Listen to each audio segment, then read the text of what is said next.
दोस्तों आज मैं आपको एसबीआई के जो भी क्रेडिट कार्ड्स जो भी वेरिएंट क्रेडिट कार्ड्स होते हैं उन सभी पे क्या क्या चार्जेज आपके ऊपर 2023 में आपके ऊपर लगने वाले हैं उन सभी के विषय में हम लोग यहाँ पे कंप्लीट जानकारी लेने वाले हैं। दोस्तों मैं एक बात आपको बता दूं कि मुझे भी इन सभी तरह के चार्जेज के विषय में कंप्लीट जानकारी नहीं थी, लेकिन जैसे ही मुझे जानकारी हुआ तो मैंने सोचा कि क्यों ना आप सभी से ये शेयर किया जाए ताकि आप सभी भी एसबीआई क्रेडिट कार्ड से लूटने से बच सकें और आपका अनावश्यक नुकसान ना हो। तो प्लीज़ दोस्तों अगर आप एक एसबीआई क्रेडिट कार्ड यूज़र हैं तो आपको इन सभी चार्जेस के विषय में अवश्य जान लेना चाहिए। सो प्लीज़ कंप्लीट वीडियो को अवश्य देख लीजिएगा, ये सभी चार्जेस के विषय में अवश्य जान लीजिएगा ताकि आप भी बर्बाद होने से बच सकें। चैनल पर अगर पहली बार आए होंगे प्लीज़ वीडियो को लाइक कर दीजिएगा और प्लीज़ चैनल को सब्सक्राइब अवश्य कर लीजिएगा क्योंकि हम आपके लिए हमेशा ऐसी ढेर सारी वीडियोज़ लेके आते रहते हैं। देखिए दोस्तों सबसे पहले हम बात कर लेते हैं रिन्यूअल चार्जेज और एनुअल चार्जेज की। देखिए दोस्तों एनुअल चार्जेज क्या होता है, जब भी कभी आप एसबीआई का कोई भी वेरिएंट कार्ड आप अप्लाई करते हैं तो आपके ऊपर एक एनुअल चार्ज लगाया जाता है जो कि केवल वन टाइम होता है। उसके साथ ही आपके ऊपर कुछ टैक्सेस भी लगाए जाते हैं। हालांकि ये वन टाइम पेमेंट होता है और ये कार्ड टू कार्ड अलग अलग होता है। अगर रिन्यूअल चार्ज की बात कर लें आपके ऊपर एक ऐसा चार्ज लगाया जाता है जो कि हर साल में आपको एक बार आपको पे करना होता है। वो आपके बिल के साथ ही ऐड होकर वो अमाउंट आता है उस महीने में और आपको वो पे कर देना होता है। आगे हम यहाँ बात कर ले कैश विड्रॉल या कैश एडवांस की। तो देखिए दोस्तों यहाँ पे क्या है कि एसबीआई कार्ड यहाँ पे क्लियरली कहता है कि आपके ऊपर 500 या आपका जो भी अमाउंट आप कैश के रूप में निकालते हैं एटीएम में जा करके तो आपके ऊपर 2.5% का चार्ज लगाया जा सकता है। 500 क्या है कि ये कंफर्म अमाउंट नहीं है बल्कि जो भी अमाउंट यानी कि 2.5% ज़्यादा होगा अगर आपके अमाउंट का तो वो आपके ऊपर लग सकता है। जैसे सपोज आप 1 लाख रुपए का लिमिट आपका है कैश विड्रॉल करने का आपके कार्ड के ऊपर, आपने 1 लाख रुपए निकाल लिए तो आपके ऊपर 500 वहाँ पे नहीं लगने वाला है बल्कि आपके ऊपर 2.5% यानी कि 2500 रुपये चार्ज आपके ऊपर कैश विड्रॉल का लगने वाला है। और उसी दिन से जब तक आप उस अमाउंट को पे नहीं कर देते हैं आपके ऊपर इंटरेस्ट लगना चालू हो जाता है। यानी कि मिनिमम 500 रुपीज़ और मैक्सिमम अगर ज़्यादा अमाउंट होता है तो वहाँ पे 2.5% का चार्ज आपके ऊपर कैश विड्रॉल का लगने वाला है। तो मैं तो यही कहूँगा कैश विड्रॉल से बचिए, एटीएम से कैश ना निकालिए। देखिए दोस्तों अगर आपके दिमाग में कभी आए कि क्यों ना एसबीआई बैंक के ब्रांच पे जाके हम वहां अपने क्रेडिट कार्ड का बिल पेमेंट कर दें, अगर आप वहां जाके अपने कार्ड का पेमेंट करते हैं तो ऐसे में क्या होगा आपके ऊपर ₹250 का चार्ज लगता है, साथ में एप्लीकेबल टैक्सेस भी आपके ऊपर लग सकता है। लेकिन अगर आप करूर वैश्य बैंक के किसी भी ब्रांच पे जाके अगर आप एसबीआई कार्ड का बिल पेमेंट करते हैं तो ऐसे में आपके ऊपर कोई भी कैश पेमेंट करने का चार्ज आपके ऊपर नहीं लगता है। देखिए दोस्तों जो भी ये चार्जेज हैं ये टाइम टू टाइम चेंज भी होते रहते हैं तो आपको हमेशा अपडेट रहना चाहिए। कभी भी आपके एसबीआई कार्ड की तरफ से मेल आ सकता है और आपको जो भी चेंजेज होंगे उनके विषय में निश्चित ही आपको वहाँ पे बताया जाएगा। अगर इंटरेस्ट फ्री ग्रेस पीरियड की हम बात कर ले तो यहाँ पे 20 डेज से लेके 50 डेज का टाइम आपको मिलता है जबकि कोई भी इंटरेस्ट आपके ऊपर नहीं लगता है। देखिए दोस्तों अब हम लोग बात कर लेते हैं फाइनेंस चार्जेस के विषय में। फाइनेंस चार्जेस वैसे क्या होते हैं, अगर आपने किसी महीने मिनिमम पेमेंट किया या फिर बिल्कुल पेमेंट नहीं किया तो ऐसे कंडीशन में क्या होता है आपके ऊपर एसबीआई कार्ड 3.50 का आपके ऊपर चार्जेस उस महीने का लगाता है। जो भी आपका आउटस्टैंडिंग जो भी आपका बिलिंग अमाउंट है उस पर तो आपका ये चार्जेस लगते हैं। पूरे एनुअल की बात कर लें तो यहाँ पे 42% आपके ऊपर चार्ज एनुअल यहाँ पे लगने वाला है। तो आप कभी भी अवॉइड करिए, मिनिमम पेमेंट ना करिए, फुल पेमेंट कभी भी करिए। मिनिमम पेमेंट में क्या होता है कि लेट चार्जेस वगैरह बच जाते हैं लेकिन आपके ऊपर इंटरेस्ट तो लगने ही वाला है। तो प्रयास ये करिए कि आपको मिनिमम पेमेंट ना बल्कि फुल पेमेंट करना हो। देखिए दोस्तों एक और बात होता है इसमें कि जब भी आपका बिल जनरेट होता है उसके बाद आपको 20 डेज का टाइम मिलता है।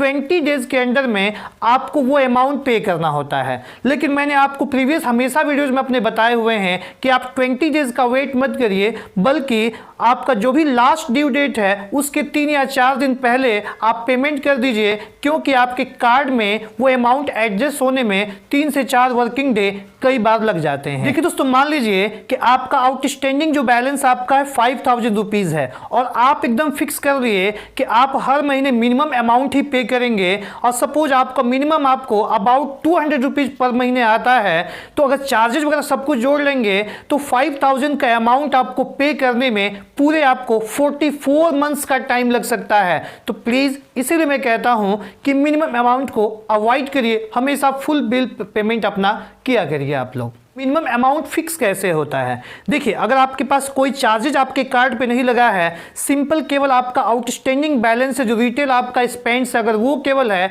तो उस अमाउंट का 5% आपका मिनिमम आपको यहाँ पे दिखाया जाता है। मान लीजिए कि आपका 10,000 आपका आउटस्टैंडिंग बैलेंस है, रिटेल आपने खर्च किया हुआ है, तो मिनिमम अमाउंट वहाँ पे जो आपको शो किया जाएगा वो केवल 500 रुपीज वहाँ पे दिखाया जाएगा। देखिए दोस्तों, अगर मैं लेट पेमेंट चार्जेस की बात अगर मैं बता दूं, तो इसको जानने के बाद अब पक्का है कि सरप्राइज होने वाले हो कि अगर आपने किसी महीने में अगर मिनिमम ड्यू भी पेमेंट नहीं किया तो आपके ऊपर कितना बड़ा चार्ज लग सकता है, आप कैसे परेशान हो सकते हैं। अगर मैं यहां पे आपको लेट पेमेंट चार्जेस के बारे में बात कर लूं, सपोज आपने मिनिमम पेमेंट भी नहीं किया हुआ है, तो अगर आपका अमाउंट 0 रुपीज से लेके अगर 500 रुपीज तक अगर है, तो यहां पे लेट पेमेंट चार्जेज आपके ऊपर नहीं लगाए जाते हैं। कोई भी लेट पेमेंट चार्ज आपके ऊपर नहीं लगता है। लेकिन अगर आपका जो भी बिलिंग अमाउंट है अगर 500 रुपीज से 1000 रुपीज है, तो वहां पे लेट पेमेंट चार्ज आपके ऊपर 400 लगाया जाता है, और उसके साथ ही साथ जो आपका परसेंटेज मैंने बताया 3.50 का जो आपका इंटरेस्ट रेट पर मंथ का लगता है, वो तो आपके ऊपर लगने ही वाला है। देखिए दोस्तों, अगर आपका 1000 से लेकर 10,000 है, तो वहां पे आपके ऊपर 750 रुपीज का लेट पेमेंट चार्ज लगता है। अगर 10,000 से लेकर 25,000 तक है, तो वहां पे 950 रुपीज आपके ऊपर लेट पेमेंट चार्ज लगने वाला है। अगर वही आपका 25K से लेके अगर आपका 50,000 तक अगर है, तो आपके ऊपर 1100 रुपीज लगने वाले हैं। और अगर 50,000 से ज़्यादा का अमाउंट अगर आपका है और आपने पेमेंट उसको टाइमली नहीं किया हुआ है, तो वहां पे 1300 रुपए तक आपके ऊपर लेट पेमेंट चार्ज लग सकता है। इसके साथ ही साथ एडिशनल चार्ज के रूप में आपके ऊपर 100 रुपीज प्लस आपके ऊपर लगाया जाता है। तो सपोज आप कभी भी आप कोई पेमेंट करना चाहते हैं और सपोज आपके अकाउंट में उतने बैलेंस नहीं है, तो आप क्या करते हैं, ओवर लिमिट करके भी कई बार पेमेंट करने का प्रयास करते हैं या सोचते हैं कि मान लीजिए 500 का सामान है, मेरे में लिमिट आपका 500 नहीं बचा है, 400 है, तो मैं क्या 500 पेमेंट कर सकता हूं? तो यहां पे SBI कार्ड आपको मना नहीं करेगा। आप अगर उसके कंडीशंस को एक्सेप्ट करते हैं तो वहां पे वो पेमेंट हो जाएगा। ऐसी कंडीशन में मिनिमम आपके ऊपर 2.5% या आपका 600 रुपीज़, यानी जो भी अमाउंट आपके ऊपर ज़्यादा होने वाला है वो आपके अमाउंट के हिसाब से वो चार्जेस यहाँ पे आपके ऊपर लग सकता है।